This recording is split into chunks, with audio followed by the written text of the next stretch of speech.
My name is Earl Old Person, and I'm the chief and chairman of the Blackfeet Tribe of the Blackfeet Nation. And my Indian name is Charging Home. I also have another Indian name that I gave to myself, and that's Cold Wind. That's what the people know me by. And I've been with this leadership for over 50 years now. And I'm still taking the lead today as the chairman. And of course the chieftain is hereditary. It's a lifetime appointment. I'm glad that this information is going out in this way by hearing the real. And I'm glad that I'm part of this educational video that's going to be relayed to our young people, knowing that these are the things that were actually said, not just written by someone else.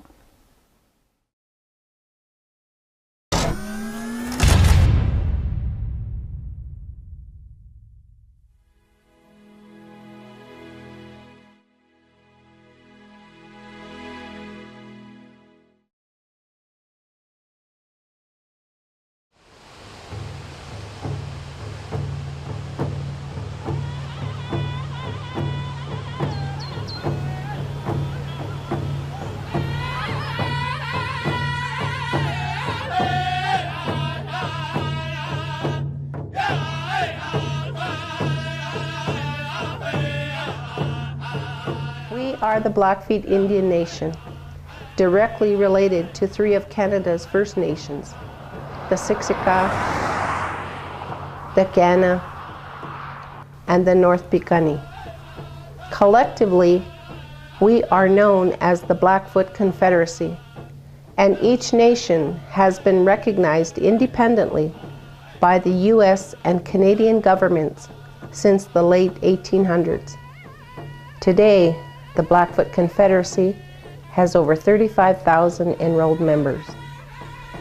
The population of the Blackfeet Indian Nation has over 16,000 enrolled members, and nearly half currently live on the Blackfeet Indian Reservation, located in northwestern Montana, bordered by Glacier National Park on the west and the U.S.-Canadian border on the north. Cutbank Creek and Birch Creek make up much of the eastern and southern borders. Much of the reservation population resides in and around the town of Browning, which has been the headquarters of the Blackfeet Indian Agency since 1894. Smaller communities throughout the reservation include East Glacier, St. Mary's, Hart Butte, and Bab. The terrain of the 1.5 million acre Blackfeet Indian Reservation ranges from rolling plains in the east to the heavily forested regions that meet the peaks of the Rocky Mountains in the west. Throughout, there are rivers, lakes, buffalo jumps, cliffs, meadows, and agricultural lands. There was a time when our people were one with nature, traveling throughout the traditional lands in search of the buffalo. It was a simpler time, a time when our traditional culture thrived, a time that we shall never see again, but a time that still exists in story. Stories that have been passed down from one generation to the next since the beginning of time. In the beginning, there was only Napi. He was the creator of all Blackfoot country. There are many stories about Napi, or Old Man.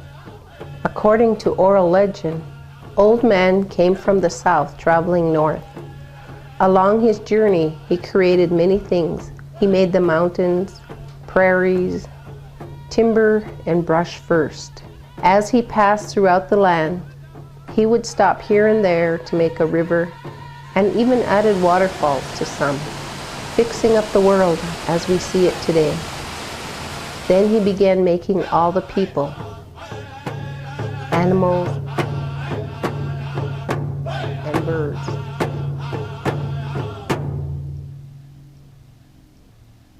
Then he said, "I will mark you off a piece of ground for you to use. Let no other people come into it." The land he marked off stretched from the North Saskatchewan River westward to the summit of the Rocky Mountains, south to the headwaters of the Yellowstone River, and then in an easterly direction to where the Yellowstone River meets the Missouri River. Soon he crossed the river and laid down to rest because he was tired. As he laid there on his back with his arms extended, he marked the silhouette of his body with stones. He did this many times, and many of these markings, called effigies, can be found scattered throughout all Blackfoot territory to this day. Our ancestors couldn't have imagined that the land in between these boundaries would become town sites that would one day give rise to major cities such as Calgary, Edmonton, and Regina, as well as many familiar cities throughout the state of Montana, including Great Falls, Helena, Bozeman, and Billings. It was the entire Blackfoot Confederacy that occupied and used this vast territory. The Blackfoot Confederacy was a highly complex society.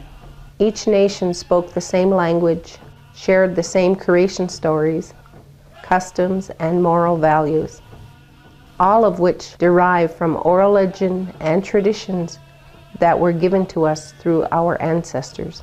However, each of the nations that formed the Confederacy had their own distinct leaders. Leaders made important decisions for the benefit of the whole nation. In order for one to become the band leader, he would have to possess certain qualities. Leaders developed their qualities such as knowledge, generosity, compassion, and integrity through life and formal Blackfoot society experiences. They also had to have a willingness to help and advise all the people. Within each nation of the Confederacy were recognized circles of people composed of extended families that were called bands.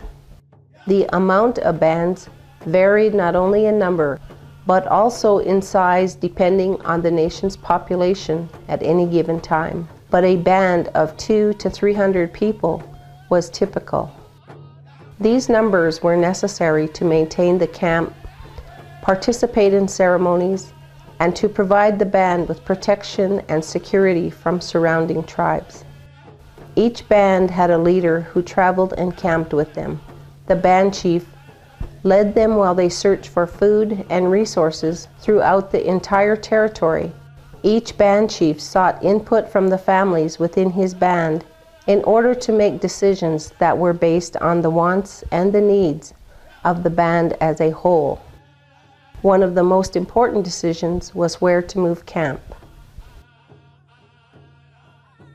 An ideal camp spot really depended on the time of the year, but anything with fuel, water, and any type of food source was always a very important part of their decision making for campsites. The chief was the individual who made the decisions as to where they were going to be moving.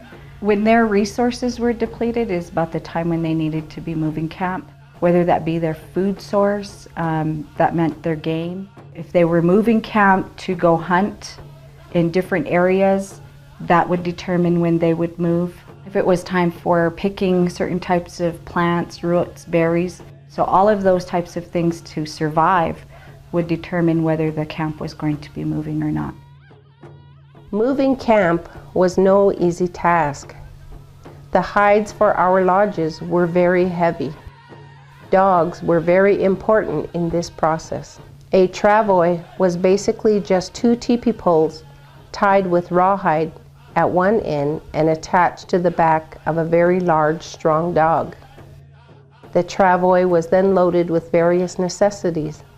That dog would transport the owner's belongings. Of course, all the contents that were within the lodge itself, the robes that were slept on, tools that were made from the animal for cooking, the backrests, and some of those things that they needed to take at a given time. One of the reasons that they didn't transport everything that they needed on the dogs is because they knew where they were going to be camping from season to season and from year to year. And so they cached a lot of the heavier items that they could not transport on their backs or on the travelway of the dog. Water was one of the main reasons that a band chief advised to set up camp in that area. Not only because they used the water to drink and bathe in, but also to clean the meat of the buffalo, which were often lured in by the water resource themselves. Hunting the buffalo was done in many different ways. Probably the most common one that people know the most about is the buffalo jumps and the pishgun that was built at the bottom of the buffalo jumps. Prior to the horse, they would create a drive line, which is kind of like a V line, and it would go into a steep coulee or over an embankment like a cliff. And they would funnel the buffalo down into that V and drive them over the steep coulee or cliff. They would create a corral at the bottom. They would also put a sharpened pole, if you would, in to keep the buffalo when they would hit that sharp point. It would keep them from going through that, or otherwise if they hit it, it would pierce through them and get stuck there, and then it could just go up and kill them. Once the animal was driven over the buffalo jump or the cliff, they would start preparing. They would skin the animal and prepare the meat, bring the hides and every aspect of the animal back to the camp, which would be used. Buffalo was kind of like their grocery store. In other words, pretty much everything that is in that animal was usable. We ate the flank, the tenderloin, the liver, and even the kidneys. Everything that we didn't eat was made into all sorts of everyday items. The bones were used for tools. They made scrapers to scrape the hide. Needles, they kind of filed those down to a fine point, and they would use that as a needle. Sinew off the buffalo was used as thread. Stuff in the hooves could be used for glue. You needed the hides for the clothing and the shelter, blankets, and even right down to mitts and leggings and stockings, moccasins. Every part of the animal could be used for something. For example, buffalo tongues were essential to one of our most important ceremonies. During the summer months, the bands reunited annually to participate in the Sundance ceremonies. Afterwards, they broke apart to repeat that same cycle of life. We lived like this for centuries, up until we were reintroduced to an old friend who was much larger than he once was. He is now known as the horse. Many stories support that we first obtained horses from the Shoshone in the early 1700s. The use of horses revolutionized our lives. A horse could pack 10 times the amount of what a dog could, so they quickly replaced dogs as pack animals. Thanks to the horse, we were able to travel beyond our traditional territory much faster. We changed our hunting techniques and became more formidable in war. Before 1800, we had little contact with the white man, or as we call them, Napiquan. Our main contact with these pale strangers was through secondhand stories shared with us from surrounding tribes. We had our first direct contact with the white men when we met representatives of the Hudson Bay Company. Fur clothing was very popular in Europe, and we began trading hides for various items when the Hudson Bay Company built a trading post called Fort Edmonton near the North Saskatchewan River in 1795. One of the trade items we longed for the most was the rifle. The Blackfeet valued the rifle because they appreciated with what the rifle brought to them as far as hunting and defending their territories. The trade gun was the common standard weapon preferred by the Plains Indians because of its features. 10 buffalo robes or more were traded for one trade gun. We primarily traded with the Hudson Bay Company up until the 1830s, when the Americans established a trading post along the Missouri River. Just as we did with the Hudson Bay Company, we traded hides for items such as tools, clothing, and weapons. With the help of horses and guns, the Blackfeet dominated the plains, establishing a reputation as warriors and demanding the respect of neighboring tribes, settlers, and trappers. In fact, historians often refer to the Blackfeet as the lords of the plains. However, this new way of life, like almost everything, had a downside. Up until this time, we had never tasted anything like alcohol. So the fur traders imported alcohol to Indian country. And once they got it here, they mixed it with other ingredients to make it colorful and give it taste. Oh, what ingredients, you ask? Here's the recipe. 2 gallons of water. To that you add 1 quart of this grain alcohol. Add a twist of rank black chewing tobacco. A handful of red peppers. This is fire water. It's got to burn a little bit. A bottle of Jamaica ginger, and then a cup of black molasses, which gives it, again, color and sweetness. Mix those ingredients together and serve. Not only were we new to the taste, but also to the effects of alcohol consumption. We had been boozing it up again for thousands and thousands of years. The Indians had not, had never encountered alcohol, had no resistance to it, and indeed succumbed to it. The faster and wider movement throughout the land introduced us to a broader territory, and we met many different people throughout these travels, and with that came disease. The Blackfeet people suffered great losses of life from diseases like smallpox. They had never experienced that type of disease before, so it was a very detrimental disease that spread rapidly, weakened people, and that was the effects it had, and unfortunately a lot of people died from it. We had been familiar and had developed resistance to smallpox over thousands of years. They had never encountered smallpox. To give you an example of how devastating smallpox was, between 1835 and 1837, half of the Blackfeet people died of smallpox. 1/2, one of the most formidable tribes in the West. It's only when our numbers dwindled to disease that more encroachment came. Disease, ongoing fighting, and the devastating influence of firewater had already taken a toll on our people, and things got even worse when the U.S. government introduced the Indian Removal Act of 1830.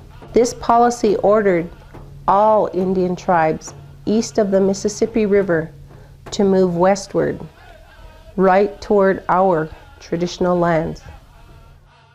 So a lot of crowding began to take place. Anytime that you start encroaching on any human, any animal, or anything that is used to a certain environment, there's going to be some reaction there. Over the years, we had many quarrels with those who invaded our territory and threatened our way of life. Many of the men we fought with would go on to become American legends and have many places named after them, like Meriwether Lewis, John Coulter, Jim Bridger, Kit Carson, and Liver-Eating Johnson. Now, one thing that has to be addressed is why all this was happening. And the answer is very simple: land. Beginning in 1851, several land cessions reduced the size of Blackfoot territory. These land cessions began with the 1851 Fort Laramie Treaty, where the tribes surrounding Blackfeet territory met with the U.S. government and established a common hunting ground in the southern end of Blackfoot territory. This common hunting ground set exterior borders for the Blackfoot people. The Blackfeet people were not present at this council. After Congress ratified the Fort Laramie Treaty, appropriations were made to build a railroad from St. Paul, Minnesota to the Pacific coast. Isaac I. Stevens was commissioned to complete an exploration and railroad survey which was to pass through the heart of Blackfoot territory. Stevens needed an interpreter who had already established friendly relations with the Blackfeet. He found this at Fort Benton.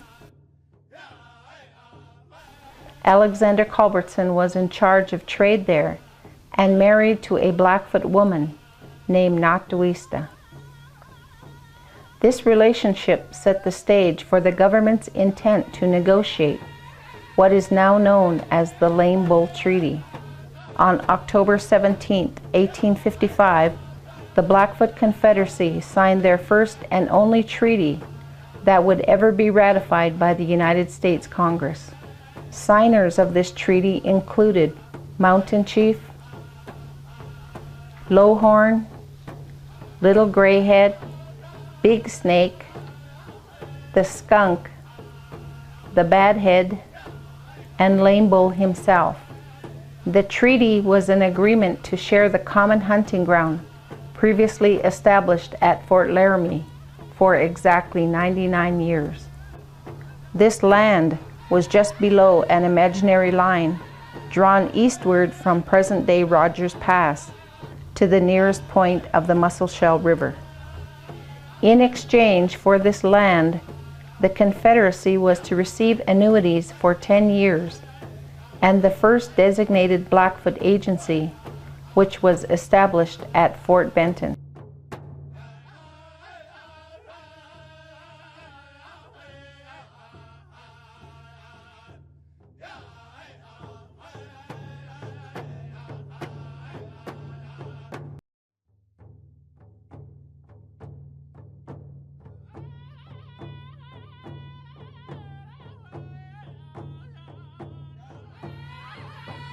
The discovery of gold and other precious metals in Blackfeet country increased intrusions upon our land and resources. More wild game was being consumed by the homesteaders, who began to settle in the land south of the Missouri and Teton rivers. In 1865 and 1868, the U.S. government made treaty with the Blackfoot Confederacy once again. The 1865 and the 1868 agreements or treaties were never ratified by the United States government. In other words, it was never approved. Although the Blackfoot were led to believe that it had been approved. The Blackfeet were led to believe the payment for land through annuities would be forthcoming. But we still have not been paid for these lands to this day. Government officials claimed that the treaty was designed to stop warfare. They couldn't have been more wrong. On a peaceful trip to a ranch near Birdtail, 4 unarmed and outnumbered Blackfeet were murdered by neighboring prospectors. This was unknowingly witnessed by a small band of Blackfeet who immediately fled to the tribe with word, "This did not sit well with our people." In addition to this betrayal, the stipulations of the peace treaties were utterly disregarded by the U.S. So many of the Blackfeet accepted the alternative of war. Our retaliations began by burning the agency buildings on Sun River. The government responded by establishing Fort Shaw on the Sun River to protect the settlements. Here and there throughout the land, we struck the white man. Many were found slain, and others just disappeared, never to be heard from again. However, one of these murders is quite infamous. In August of 1869, near the Prickly Pear Creek, a pioneer cattleman named Malcolm Clark, was shot near his home by a revengeful owl child. He was buried on a hill not far from his stage stop. The death of Malcolm Clark outraged General Sheridan and triggered him to order Major Baker to strike them and strike them hard. Them being us. The troops marched from Fort Shaw. In the early morning hours of January 23, 1870, General Baker's troops attacked Heavy Runners camp that frigid winter morning. Heavy Runners band, known to be peaceful, had nothing to do with the death of Malcolm Clark. Yet, the Bear River Massacre on the Marias River resulted in the deaths of over 200 of our people, primarily women, children, and elderly men, most of whom were already ill with smallpox. The survivors said that the men were out hunting in the Sweetgrass Hills at the time of the attack. The cavalry suffered only one loss, one. Warfare dwindled after the Bear River Massacre. After March 3, 1871, Indian tribes were no longer treated as foreign powers, but were considered wards of the government. So that meant there was no more sitting down and negotiating with tribes. Next thing that happened was they call it executive orders. Those executive orders, with the stroke of a pen, lots of tribes lost lots of land, thousands of acres of land, and that happened to the Blackfeet. In 1873, President Grant moved the southern boundary of Blackfeet territory north to the Missouri and Sun Rivers. Land to the south was officially open to settlement for the first time. In 1874, President Grant issued our second executive order, moving our southwestern boundary north from the Sun River to Birch Creek and the Marias River, leaving us with this boundary. The land that was taken from us was some of our prime hunting ground. Our people complained bitterly that we had no right of protest in this matter, and a year later, President Grant yielded to congressional opinion. He set aside a new common hunting ground that we were to share with the River Crow. In 1880, President Hayes took back the land of the 1875 common hunting ground. We continued to hunt what was left of the buffalo, but they were quickly becoming extinct, for they were needlessly being slaughtered and left to rot by those who knew our way of life would be doomed without them. This resulted in the starvation of the Blackfeet in the winter of 1883 and 84.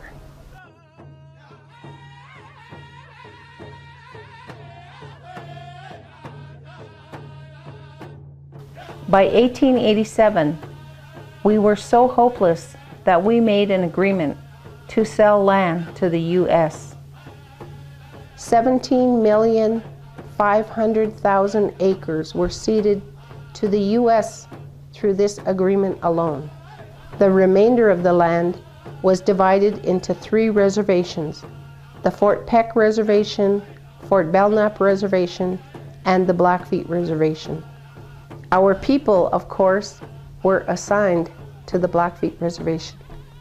We named this agreement after one of our people's most sacred areas that we gave up in this agreement, the Sweetgrass Hills.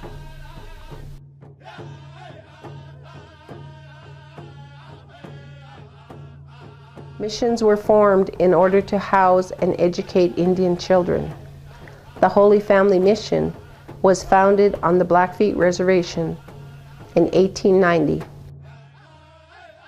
Blackfeet children were forced to participate in a tightly structured program of academia and personal reprogramming by the Catholic priests and nuns that watched over them. As a result of mission upbringings and reservation living, we nearly lost our culture and our language. This is all that is left of the Holy Family Mission today.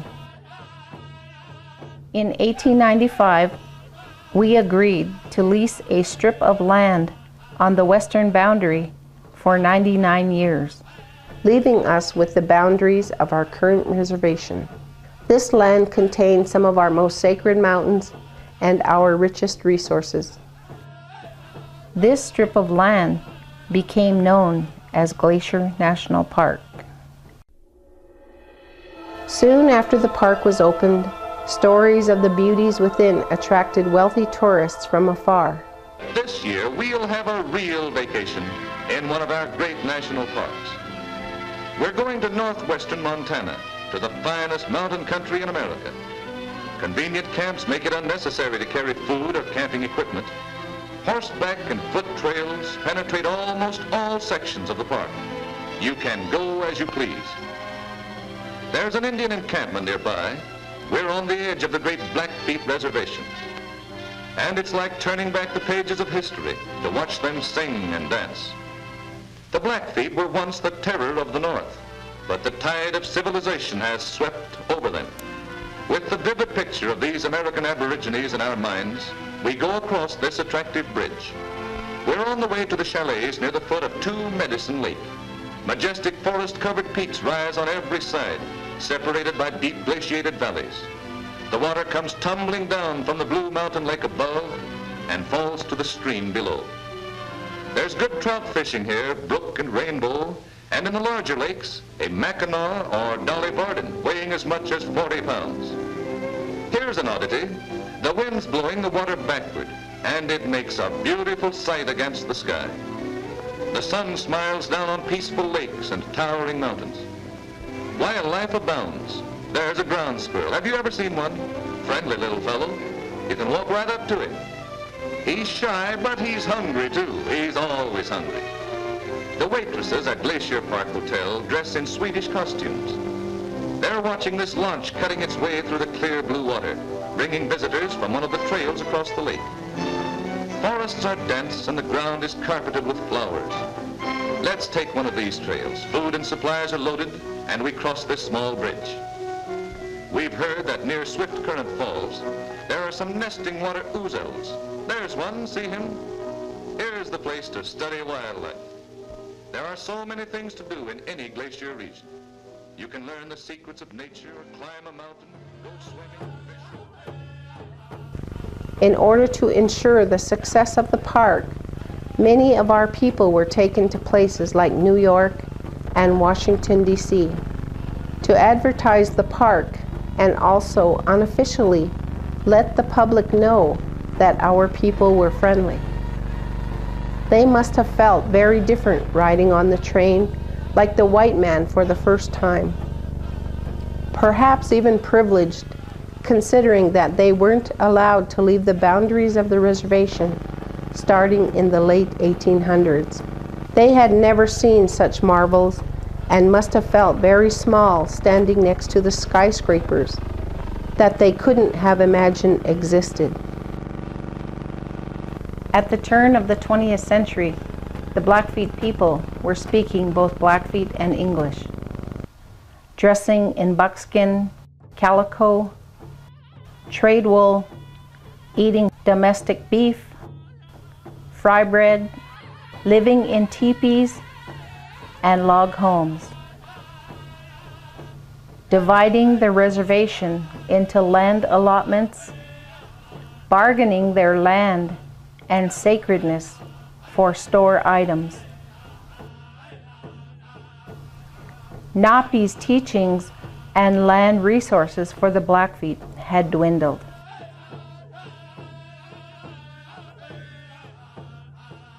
It was now time for the Blackfeet to rethink the centuries of knowledge and way of life, to adapt to the new life of Blackfeet and American culture. The rubbing together of these two worlds would create the modern-day Blackfeet.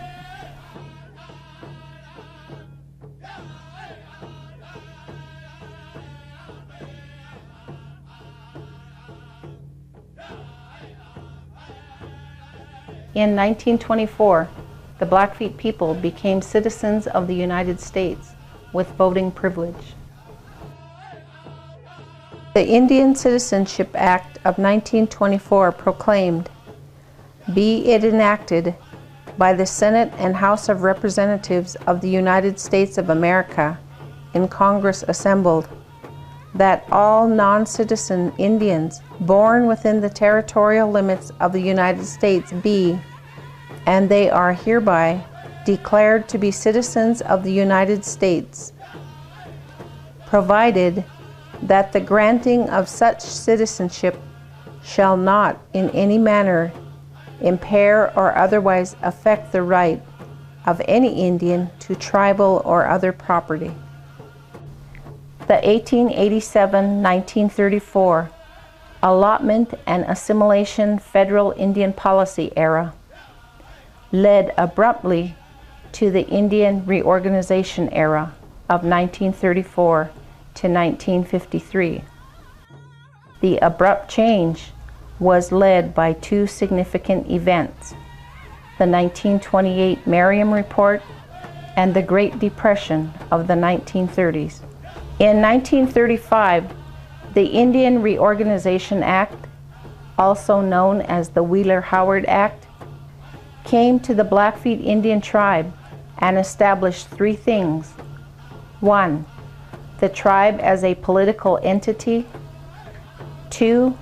As a business corporation where all tribal members shared profits. And 3.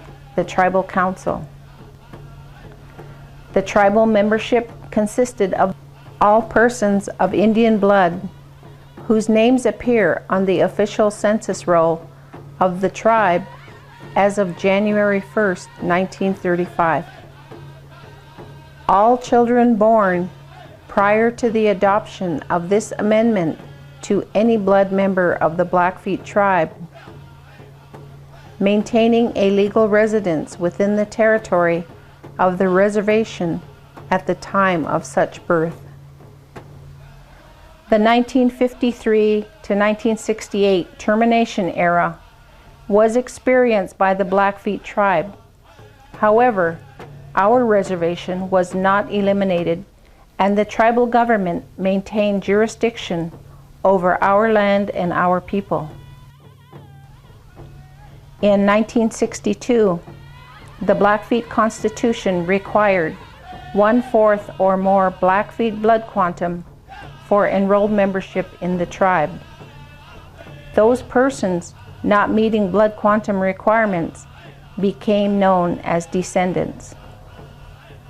Beginning in 1968 and continuing to present day, the federal policy of tribal self-determination was enacted to affirm the rights of the first Americans to remain Indians while exercising their right as Americans. Despite these policies, there are still many misunderstandings of whom our people are. These misunderstandings stem from a federal level. Let me tell you just a little something about the American Indian in our land. We have provided millions of acres of land for what are called the preservations, or the reservations, I should say. They, from the beginning, announced that they wanted to maintain their way of life as they had always lived there in the desert and the plains and so forth. Maybe we made a mistake. Maybe we should not have humored them in that wanting to stay in that kind of primitive lifestyle. Maybe we should have said, no, come join us, be citizens, along with the rest of us. As you have learned today, we became citizens back in 1924. For those who may share similar misunderstandings of who we are as a people, We hope that the knowledge that we have shared will help you to recognize the distinct and unique cultural heritage of the Blackfeet people and other tribes throughout America.